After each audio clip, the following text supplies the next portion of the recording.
El loco Harry. Hace una semana vi a Amy, una vieja amiga, en la tienda. Hace 20 años le presenté a mi mejor amigo, el loco Harry. Se casaron y tuvieron 2 maravillosos muchachos.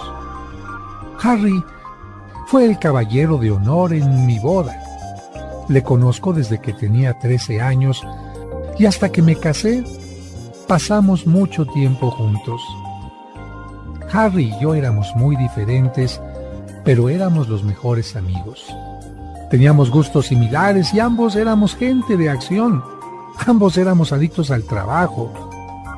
A mi esposa nunca le importó Harry, y a través del tiempo creó una situación por la que Harry y yo no nos hemos visto en los últimos 5 o 6 años, aunque solo vivimos a 8 kilómetros de distancia. Eso es muy triste, y no es algo de lo que estoy orgulloso.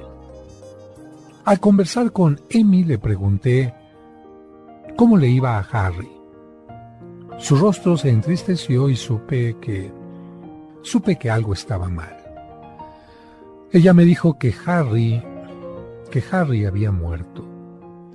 Que había muerto hacía 2 años de cáncer pancreático. Como podrán suponer, no tenía ni idea y me sentí como un completo idiota. Ella fue muy fuerte y tuve que luchar por retener las lágrimas. Me sentí devastado. Ella no sabía dónde vivía yo y no supo cómo contactarme para darme la noticia. Me dijo que el último año de vida de Harry fue el mejor que pasaron juntos como familia.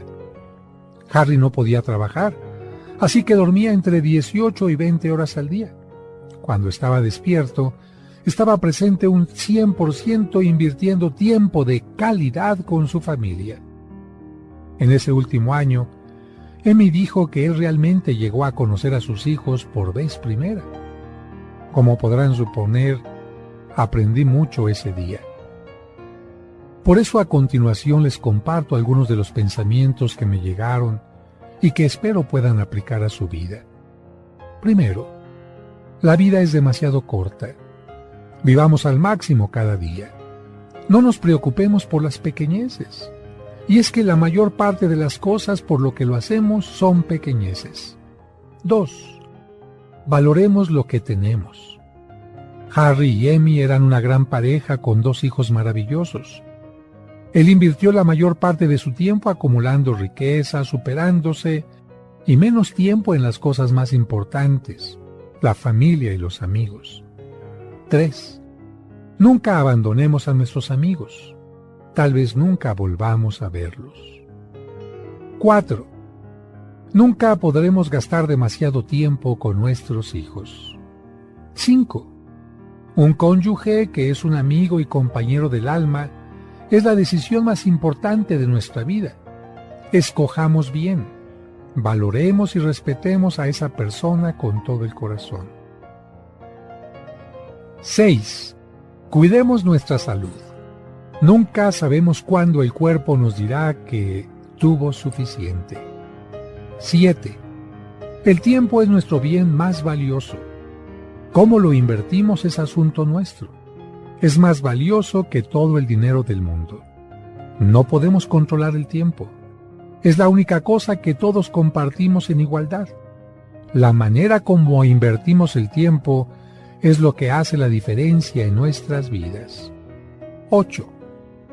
Le llamábamos el loco Harry porque siempre quería intentar cosas nuevas, divertirse y simplemente hacerlo. Aparte de no haber invertido suficiente tiempo como hubiese querido con su familia y amistades, Harry vivió una vida plena. Tocó a un montón de gente y todos fueron atraídos a él. Todos necesitamos ser un poquito locos y simplemente hacer cosas. No nos pongamos en la posición de decir, ojalá que hubiese hecho las cosas de manera diferente. Decidamos lo que queremos y hagámoslo. 9. Si no tenemos un plan, no importa cómo, lleguemos allí. Sentémonos y decidamos qué es importante y qué necesitamos hacer para lograrlo. Cada vez que he tomado tiempo para definir una meta y planear cómo alcanzarla, he logrado cosas que sorprenderían a muchos. 10. Vivamos por la regla de oro, amando a los demás como querramos que ellos nos amen a nosotros. 11. Vivamos el momento. Lo que es importante es lo que hacemos ahora. El pasado se fue y el futuro todavía no llega. Divirtámonos.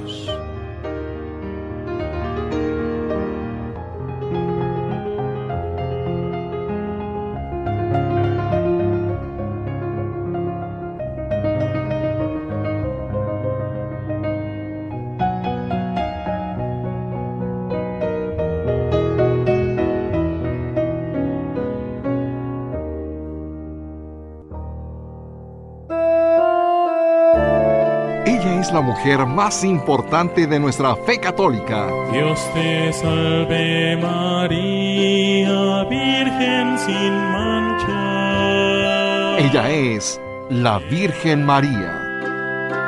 Pero para que conozcas más sobre su vida y sus advocaciones, ya está aquí el Padre José de Jesús Aguilar Valdés, la voz amable de la radio, para que te acompañe en tu camino en este sábado mariano.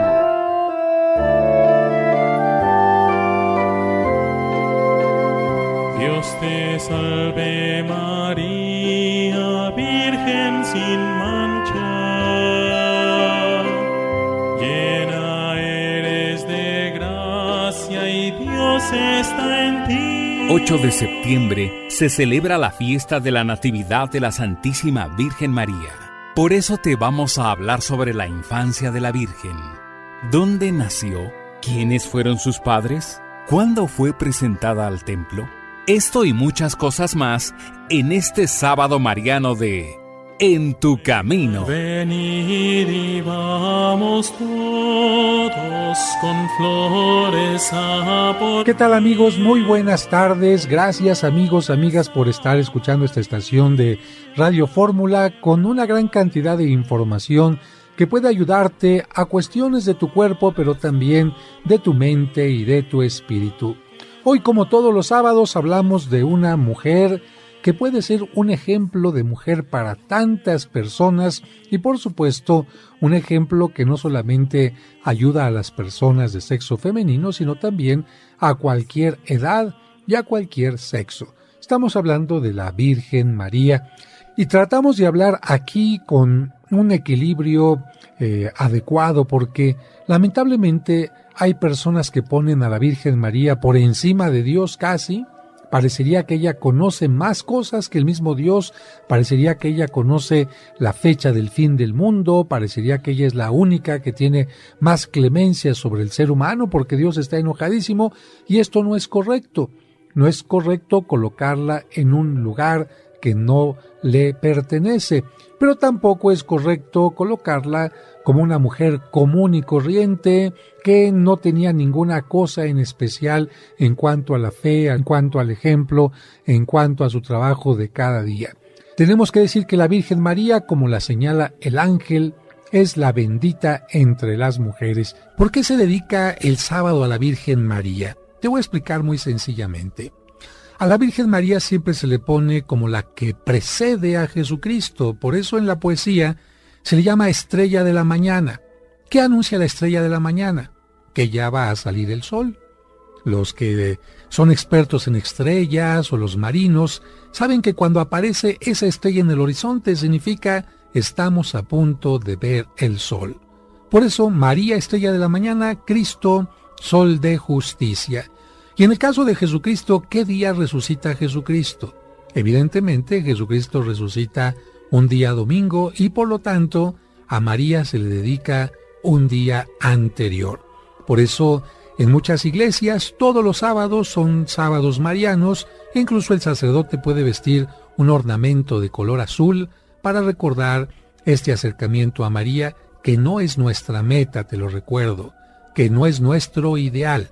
María nos ayuda a acercarnos a Cristo, nos ayuda a seguir su ejemplo para poner en práctica la voluntad de Dios, nos ayuda como maestra a aprender a ser humildes y aprender, porque solamente una persona con humildad puede aprender, solamente una persona con humildad puede reconocer sus errores, corregirlos y salir adelante.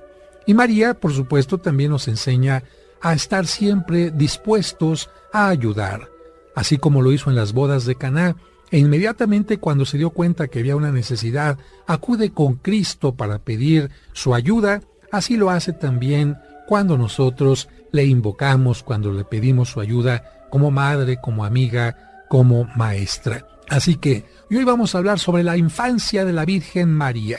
¿Qué sucedió con la Virgen María? ¿Es cierto que ella fue presentada a los 3 años cuando era pequeñita? ¿Qué sucedió? ¿Es cierto que fue a vivir al templo, como lo mencionan las Escrituras? ¿Cómo se llamaba su papá y su mamá? ¿Cuántos hermanos tuvo? ¿Cómo fue su nacimiento? Bueno, pues todo esto lo vamos a platicar en este sábado bonito, para que tú tengas mayor acercamiento y tengas el orgullo de decir, pues yo estoy tomando un curso de Mariología todos los sábados marianos, y hoy hablamos de la Divina Infantita, hablamos de la Virgen Niña, hablamos de la educación de la Virgen María, hasta el momento en que ella se convierte en una joven y recibirá el anuncio del ángel Gabriel para decirle que se convierte en mamá. Pero esa será otra historia. Por lo pronto nos vamos al corte en este programa En tu Camino. No le cambien. Hacemos una pausa y regresamos pronto para seguir escuchando el Sábado Mariano de En tu Camino. Conoce los lugares más importantes de la Tierra Santa y diferentes santuarios europeos sin salir de casa a través de los videos del Padre José. Al pasar por la pequeña puerta, los peregrinos pueden ver una losa de mármol que protege la piedra original donde estuvo el cuerpo de Cristo. Suscríbete a su canal de YouTube y ahí podrás aprender mucho sobre nuestra religión católica. Hoy quiero presentarles este libro que se llama Los Apócrifos y otros libros prohibidos. Encontrarás cuentos y explicaciones divertidas para los pequeños. ¿En cuántas de ellas caíste? En ninguna, padre. No les hice caso porque no quería caer en el mal. Podrás escuchar completos los cursos de autoestima y tanatología. Una persona que no se ama no podrá tener una fuerte y sana autoestima. Todos los domingos a las 9 de la mañana podremos celebrar juntos la Santa Misa. En el nombre del Padre, y del Hijo, y del Espíritu Santo. Amén. Amén. No esperes más. Busca su canal en YouTube como Padre José de Jesús Aguilar y suscríbete.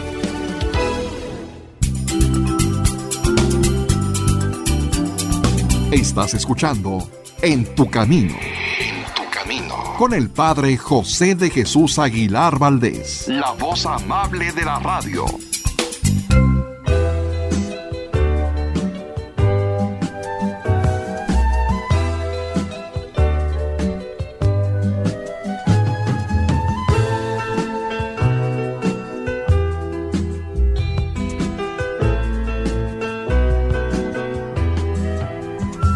Madre nuestra que en medio de la noche diste al mundo la luz del Redentor. Seguimos escuchando el Sábado Mariano de En tu Camino.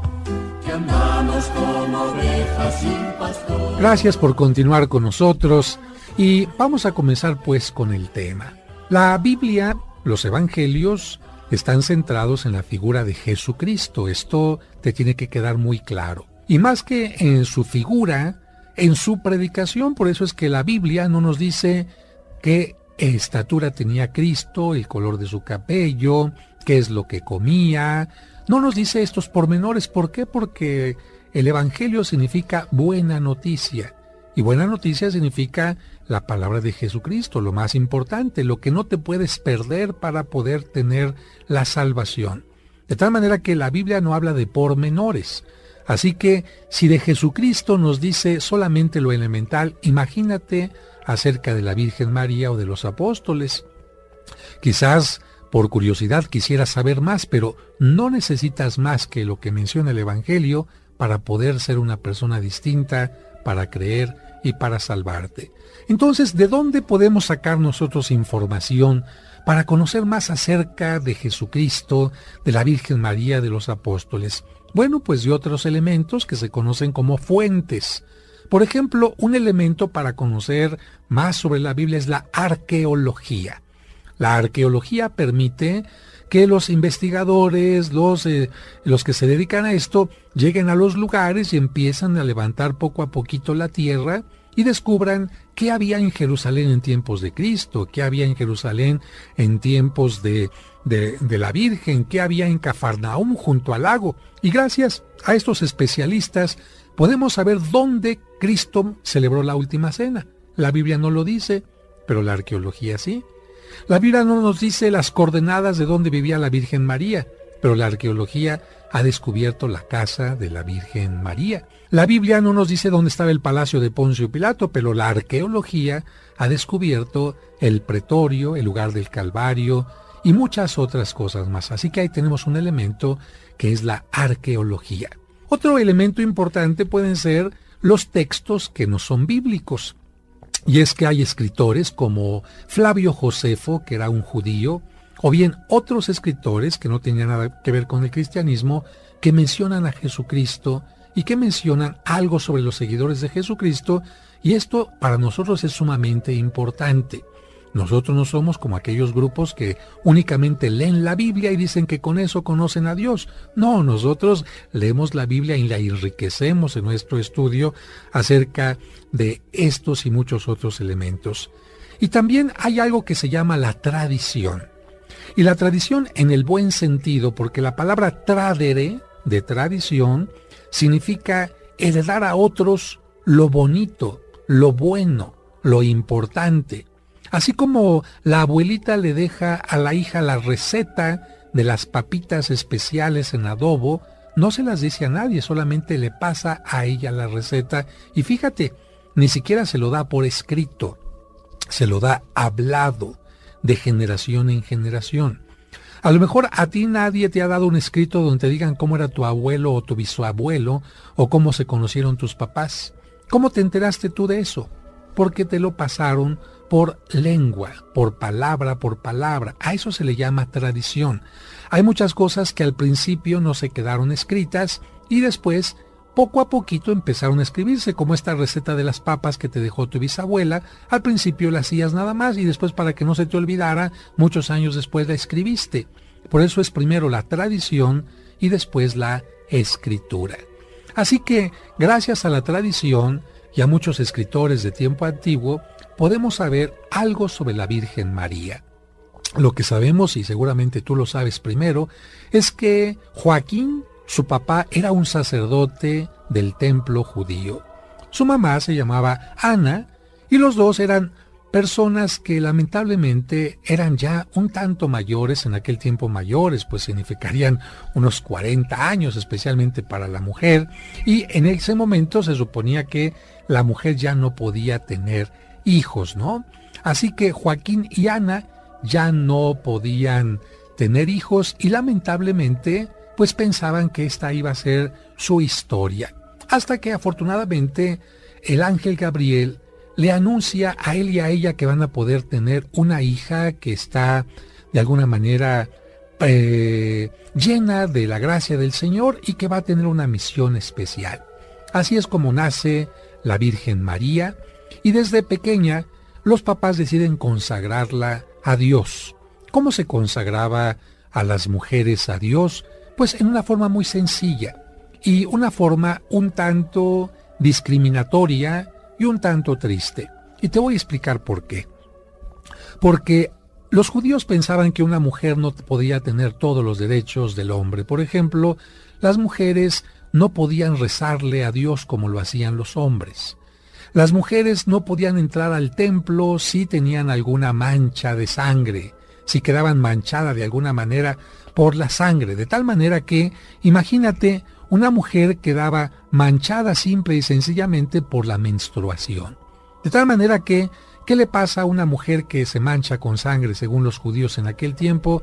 Tiene que purificarse durante 40 días. Pero, problema, Una mujer que acaba de tener la menstruación, vamos a suponer que empieza su conteo, apenas va a cumplir los 30 días, todavía no llega a los 40 y otra vez nuevamente vuelve a tener un fluido, que es entonces la consecuencia que una mujer que está en etapa fértil no puede de ninguna manera entrar al templo. Una mujer puede entrar únicamente al templo o en la infancia o puede entrar al templo únicamente cuando ya es anciana. Fíjate bien, o cuando es muy pequeñita antes de los 12 años o hasta que ya sea una anciana y haya terminado su menstruación. Y aquí lo lamentable, actualmente muchas mujeres tienen un promedio de vida largo, pero en aquel tiempo muchas mujeres morían muy jóvenes y el gran problema es que la única oportunidad de estar cerca de Dios era en la infancia. ¿Qué hacían por lo tanto los papás? Trataban de que las niñas estuvieran toda su infancia en el templo. ¿De qué manera? Pues acompañadas de otras niñas. Las niñas mayores enseñaban a las pequeñitas a bordar los velos del templo, a limpiar los objetos del templo, a que hicieran todo lo necesario en cuanto a oraciones de niñas pequeñitas, y cuando cumplían 12 años se acababa su oportunidad de estar en el templo. Así que la mayoría de los papás llevaban a sus niñas cuando cumplían 3 años, porque a los 3 años ya la niña puede caminar un poquito, puede alimentarse por su propia cuenta, y esto es lo que sucedió con la Virgen María. La llevaron al templo cuando cumplió 3 años. De ahí viene la costumbre de que a los niños católicos y a las niñas especialmente, cuando cumplen 3 años los llevan a la presentación al templo. Yo al regreso del corte te voy a decir si esto es la presentación de verdad o si ya hubo otra presentación antes, si es un sacramento la presentación de 3 años, si es obligatorio o no es obligatorio esta presentación. O bueno, desde ahora ya te lo digo. Mira, cuando un niño nace, su verdadera presentación es su bautismo. De tal manera que aquí ya no hay diferencia entre judíos y no judíos, como en aquel tiempo las mujeres, ¿no? Al templo y a los niños no se les hace esa celebración porque ellos sí pueden entrar cuantas veces quieran al templo, ¿no? Para el cristiano, niños y niñas son iguales y su primera presentación ante Dios es cuando son llevados a bautizar. Pero ahora sí, al regreso del corte te diré cómo fue la presentación de la Virgen María cuando cumplió 3 años. No le cambies.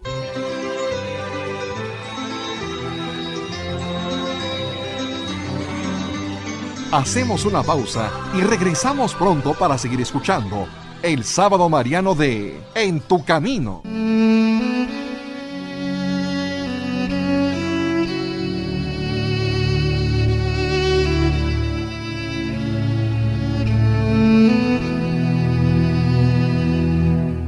Señor, en este momento hay alguien que va a recibir los sagrados alimentos.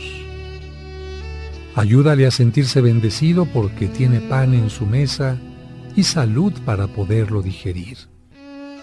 Ayúdale a agradecer a las manos que se lo prepararon y se lo ofrecen. A dar gracias por quienes le acompañan en su mesa y orar por quienes no tienen el alimento necesario. Amén.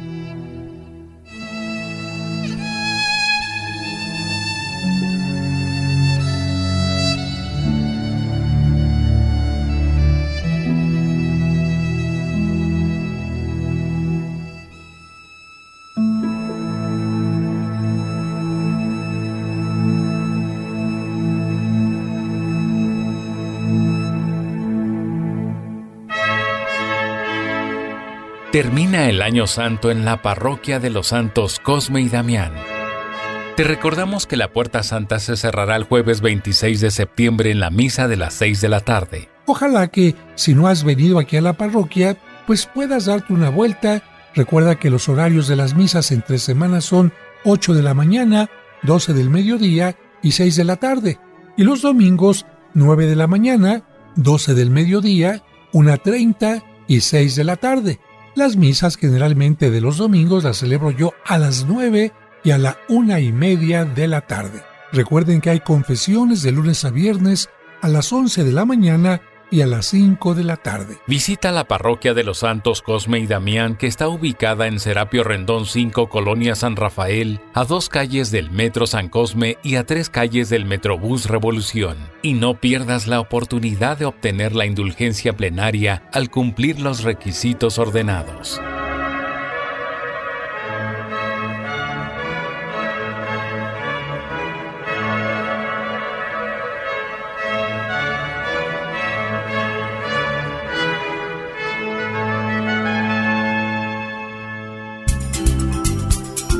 En tu camino. Con el Padre José de Jesús Aguilar Valdés, la voz amable de la radio. En tu camino.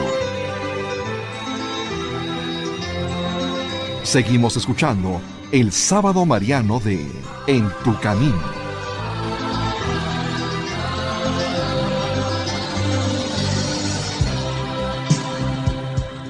Muchas gracias por continuar con nosotros en este programa sabatino dedicado a la Virgen María. Estamos hablando de la infancia de la Virgen María. Y entonces aquí habría algunas preguntas, a lo mejor para que ustedes sepan o no sepan.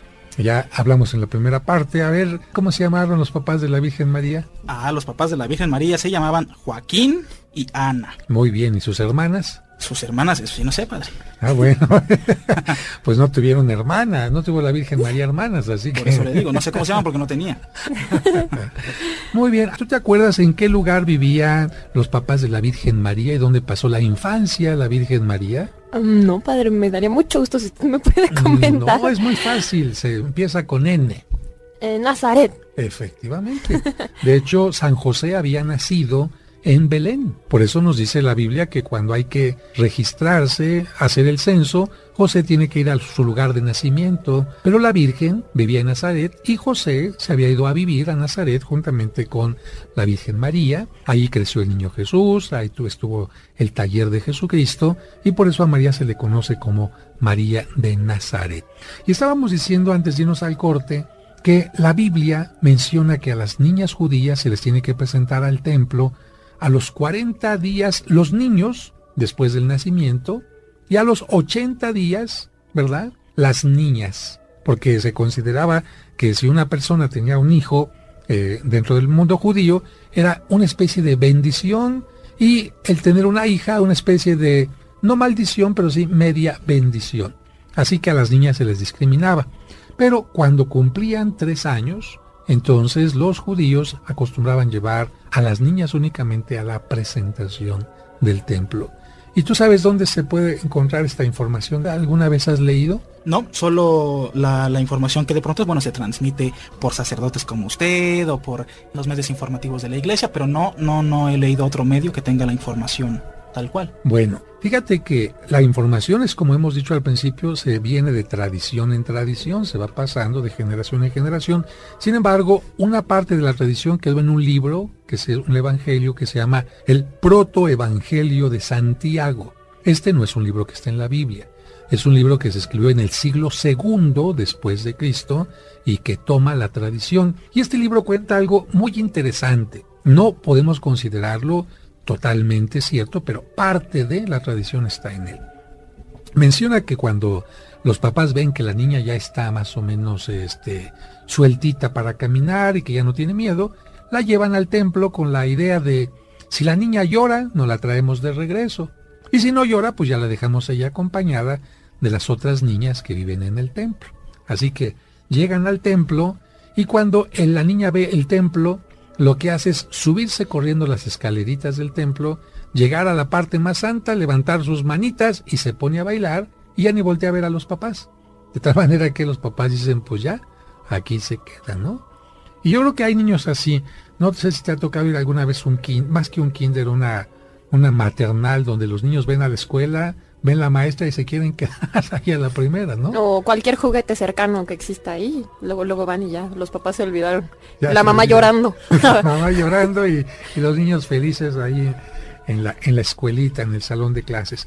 Bueno, pues a partir de que se queda la Virgen en aquel lugar, la mamá tiene que ir todos los días, como todas las demás mamás, a alimentarla y a educarla en lo que se refería a la palabra de Dios. Por eso hay pinturas como la de Esteban Murillo y otras más que presentan este momento de la presentación al templo de la Virgen María, o cuando Santana tiene a la Virgen en el regazo y le está enseñando la Sagrada Escritura. Esto es lo que nosotros podemos hablar de la infancia de la Virgen María. No se sabe más, se sabe únicamente que cuando la Virgen María tiene su primera menstruación, es decir, cuando se muestra que ya puede casarse, entonces ella es ofrecida a distintos hombres para que se puedan casar con ella. ¿Cuál era la costumbre? A ver, una mujer podía elegir entre dos cosas. Una, cuando tenía ya su menstruación, casarse con una persona, o bien mantenerse virgen sirviéndole a Dios en oración, ya no en el templo, pero mantenerse virgen.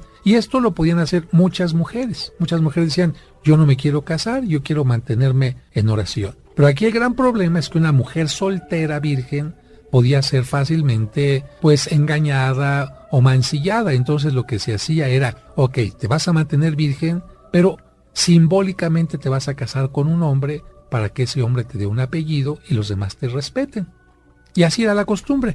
Cuando había mujeres que querían hacer esto, se llamaba a jóvenes no, porque los jóvenes decían, pues sí, ya dije que sí la voy a respetar, pero está muy bonita y como ya es mi esposa, pues ya mejor vamos a consumar el matrimonio. Lo que se hacía era más bien llamar a los más ancianos del pueblo. Y entre los ancianos que llamaron estaba San José. Y entre los ancianos se hizo una prueba. El sumo sacerdote judío dijo, a ver, nos vamos a poner a hacer oración y Dios nos va a decir a través de una señal, vamos a ver cuál señal. Los judíos así eran a través de señales, no sabían qué. Dios nos va a decir cuál es el elegido para ser el esposo de María. Y ahí van todos, se ponen a hacer oración, todos llevaban una vara y la vara de José ve salir una flor de almendro. Florece una vara y entonces los sumos sacerdotes dicen, José, a ti te toca cuidar a esta mujer. Y entonces José la lleva a su casa, la lleva con él y cuando regresa se da cuenta que la Virgen María está ya esperando un bebé. Pero eso, pues como pueden ver, ya es otra historia. Hasta este momento estamos hablando entonces de la infancia de la Virgen María. Y quisiera terminar con esto. La devoción al niño Jesús es una devoción que inventó sobre todo San Francisco de Asís. Hay imágenes del niño Jesús en las catacumbas sobre todo, pero siempre se centró la atención en el Cristo adulto. Y cuando San Francisco de Asís quiso sentir al niño Jesús como si estuviera con él, pues tuvo una visión que después San Antonio de Padua también la tuvo, y a partir de entonces empezaron a hacer imágenes del niño Jesús en escultura. Esto es interesante, ¿no? Pero de la Virgen María, no. Y de la Virgen María, ¿tú has visto alguna imagen de la Virgen María, niña? Sí, la Divina Infantita, es la única, ¿no? Es la única. Yo en una secundaria. Es una niñita, ¿no? Recostadita de ladito, vestida como niñita, y se le llama la Divina Infantita. ¿Tú la has visto? Sí, padre, sí. ¿Dónde la has visto? En unas estampitas. En unas estampitas. Esta se encuentra en el mundo, y esto es un invento de una monjita mexicana. Resulta que una religiosa, estando en oración, dice, bueno, ¿y por qué tenemos imágenes del niño Jesús niño y de la Virgen no? Y entonces le dijo a la superiora, pues ¿por qué no hacemos una imagen? Le dijeron, estás loca, pues qué ocurrencias. Y estuvo de terca, hasta que en una ocasión que pudo viajar a Roma, se lo dijo al Papa y el Papa le dijo, es buena idea, yo te doy la autorización. Y entonces se hicieron estas imágenes. De hecho, el convento de la Divina Infantita, donde está la imagen original, está en Tlalpan.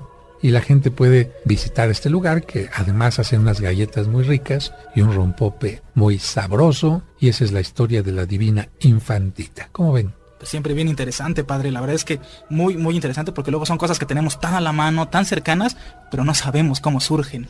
Pero algo importante que tú sí sabes es cómo es Nazaret. Sí. No sé cuánto tiempo tengamos antes de irnos al corte, pero a ver, platícanos cómo es Nazaret. Bueno, Nazaret, como todo Israel, es de un solo color, es una ciudad muy bonita. ¿Por qué de un solo color? Porque todas las construcciones tienen que ser de piedra caliza, por lo tanto están en un color así como crema, como beige, se ve impresionante. Cuando uno va bajando por la carretera se alcanza a divisar la cúpula de verdad majestuosa de la Basílica de la Anunciación, que se ve hermosa. Hay muchos callejones, muchas calles empinadas. A ver, nada más te digo, la Basílica de la Anunciación es exactamente una iglesia que se construyó sobre la casa de la Virgen María, para que la gente sepa, y vienes de la carretera y vas viendo el monte, ¿verdad? Sí. Nazaret es un pequeño monte donde vivía la Sagrada Familia. ¿Qué más hay? Bueno, actualmente hay muchos comerciantes, en ese territorio hay muchos musulmanes, es territorio donde hay muchos palestinos, y cuando uno entra a la Basílica de la Anunciación puede ver ahí detrás del altar la pequeña casa de la Virgen María, que de verdad es una sensación impresionante estar por allá, padre, y además ve imágenes de la Virgen María que representadas de todo el mundo. No falta la Virgen de Guadalupe ahí, una imagen en mosaico que se mandó con motivo de los Juegos Olímpicos de México, y por supuesto todas las demás imágenes de la Virgen en todo el mundo. Bueno, vamos a un corte y regresamos enseguida para nuestra parte final. No le cambie.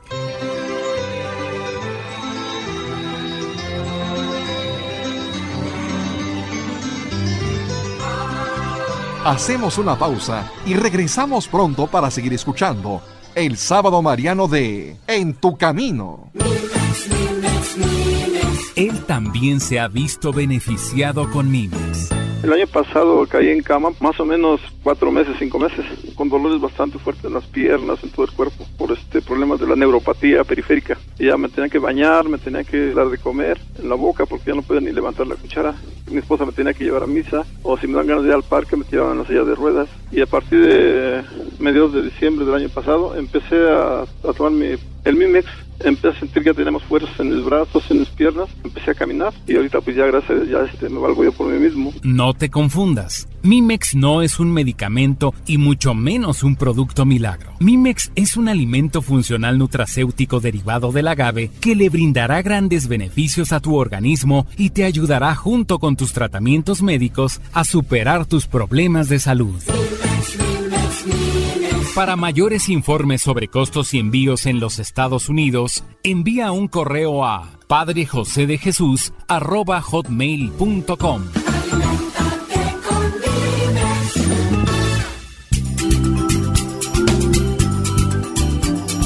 Estás escuchando En tu Camino. Con el Padre José de Jesús Aguilar Valdés, la voz amable de la radio.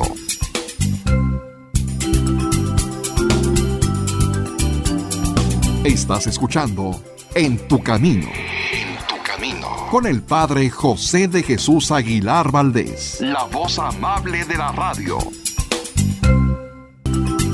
En tu Camino, con el Padre José de Jesús Aguilar Valdés, la voz amable de la radio.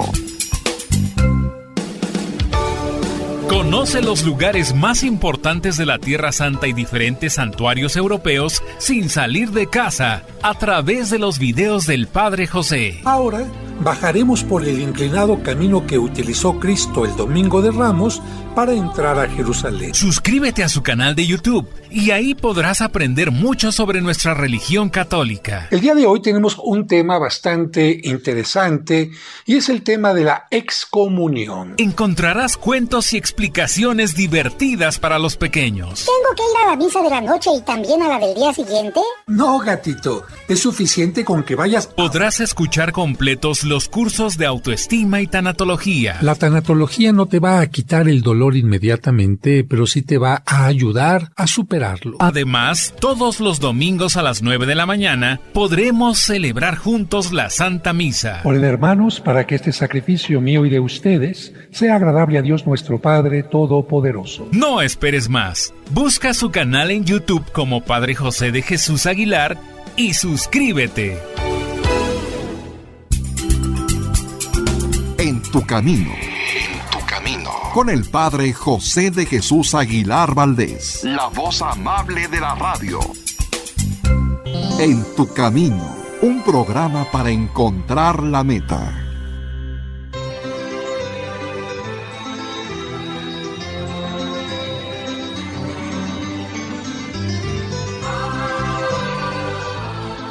Seguimos escuchando el Sábado Mariano de En tu Camino.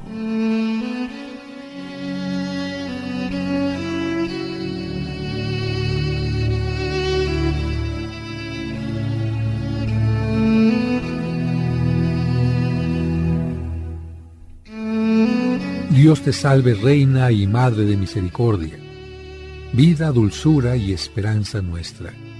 Dios te salve. A ti clamamos los desterrados hijos de Eva, a ti suspiramos gimiendo y llorando en este valle de lágrimas.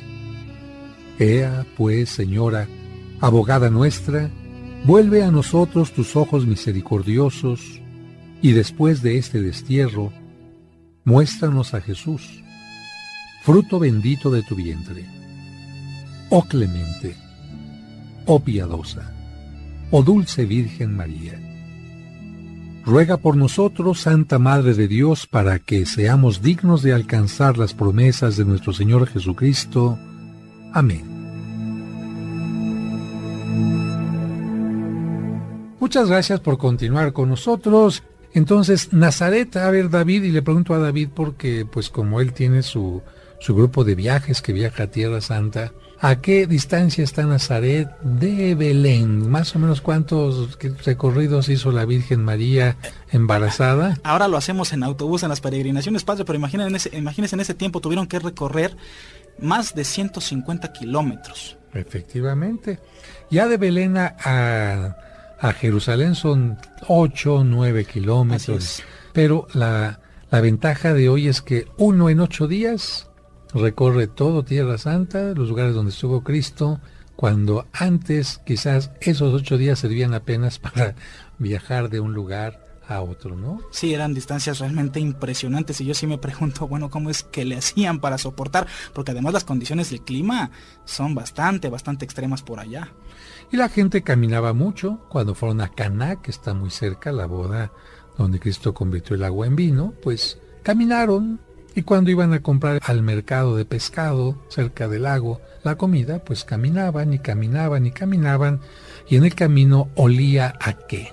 ¿Te acuerdas qué es lo que había en tiempos de Cristo? Pues había higos, había dátiles, espigas, cebada, pescadito y bueno, y muchos pastelitos cuando había dinero, y si no, pan común y corriente. Y ahora también ahí en Nazaret, ¿probaste los pastelitos? No, padre, no los he probado. No es posible. En Nazaret están de los mejores pasteles de la combinación judío-musulmán. Entonces imagínate pastelitos de pistache, de nuez. Sí, que el pistache es maravilloso. Pastelitos de miel de aquel lugar, no, hombre, es una cosa riquísima. Y mucha también actualmente unas granadas que allá son del tamaño de un melón. Son granadas gigantescas, hay exprimidores como nuestros naranjas de granadas, las cortan a la mitad y de una mitad te sale casi 1 litro de jugo. Imagínate, riquísimo, sabrosísimo el jugo de granada. Lo único malo es que suelta un poquito y algunos peregrinos que no sabían esto se echan 2 litros y después, padre, ¿dónde hay baño? ¿Dónde hay baño? Bueno, pues se nos está terminando el tiempo de este programa. Muchísimas gracias. Mañana tenemos el programa dominical y hoy vamos a terminar con musiquita sabrosa dedicada a la Virgen María, como siempre, y con la oración. Y mañana nos escuchamos.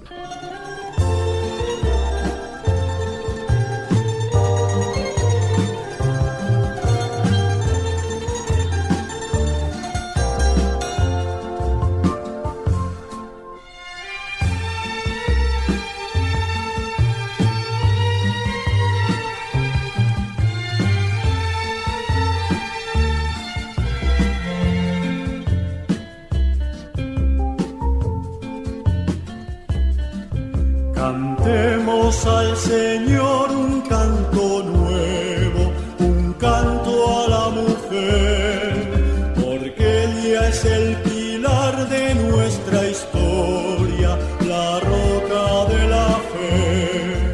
Cantemos al Señor un canto nuevo, un canto a la mujer, porque ella es el pilar de nuestra historia, de la fe.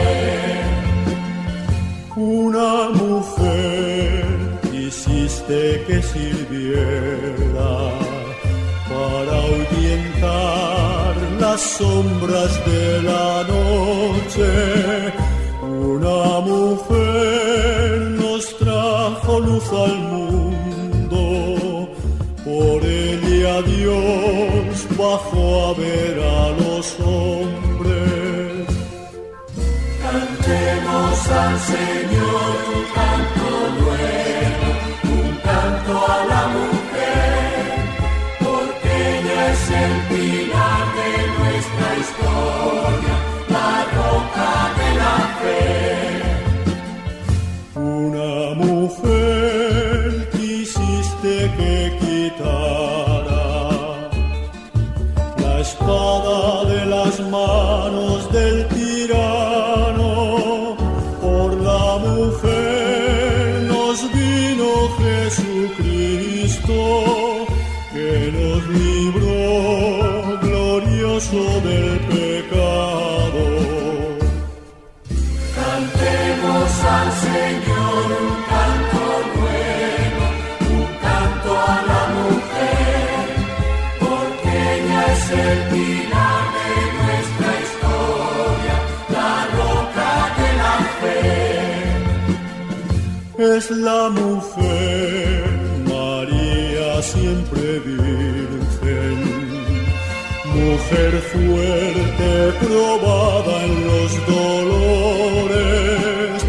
El poderoso Dios quiso encerrarse en el espejo y madre de los hombres.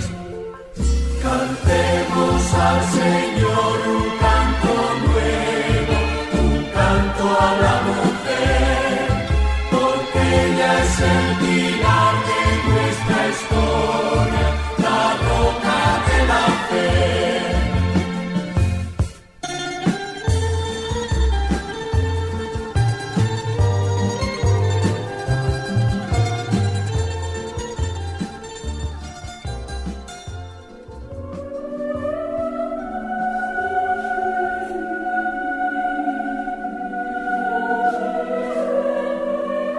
Virgen María, mira aquí. Hay tantos nudos en mí. Ayúdame, Santa Mujer. Solo no los puedo deshacer. Todo mi cuerpo padece esta cruel enfermedad, el dolor que me domina. Mi alma no soporta. Yo no estoy ya preparado para este final. ¿Será quizá esta prueba que yo deba superar? No soy santo ni merezco ser un mártir en el cielo. Soy pecador, te confieso. Dame más tiempo, te ruego, para cambiar mi vida. Tan solo tiempo te pido para pedir perdón a los que ofendí, para perdonar y para devolver bondad y amor sin fin. Cuando mi espíritu prepare, te pediré de igual modo que me lleves a tu lado. Con tu poder infinito que los nudos desata, quita de mi mal una parte que me pueda alivianar. Si tú desatas mis nudos, oh Virgen, yo te prometo traerte mi alma, mis sueños, todo mi amor completo. Madre nuestra, Madre mía, aboga por mí en el cielo. Amén.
En tu camino.